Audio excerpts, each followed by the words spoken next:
పేతురు గారు అపోస్తలులందరూ ఒకరి తర్వాత ఒకరు వాక్యం చెప్తున్నారు.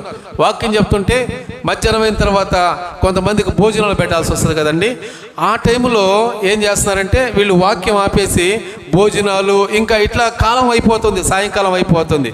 అందుకని పేతురు మిగతా 12 మంది శిష్యులు ఏమన్నారంటే, మేము వాక్యం చెప్తా మీకు వడ్డించలేము, ఇది కుదిరే పని కాదు.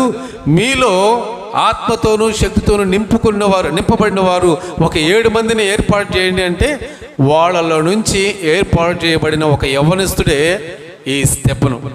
ఈ స్తెఫను గురించి మనం పరిశీలన చేస్తే, ఈ స్తెఫను ఒక మంచి భక్తి కలిగినటువంటి యూదుడు. ఎందుకు భక్తి కలిగిన యూదుడు అని చెప్తున్నానంటే, ఆ రోజుల్లో యూదులకి భక్తి ఉండదు. యూదులకి ఏముంటాయంటే ఆచారాలు ఉంటాయి, సాంప్రదాయాలు ఉంటాయి. వారి మతపరమైనటువంటి వాటితో వాళ్ళు కాలం గడుపుతారు తప్ప వారికి భక్తి లేదు, వారికి విశ్వాసం ఉండదు, వారికి భయం ఉండదు, వారికి దేవుని శక్తిని గురించినటువంటి అవగాహన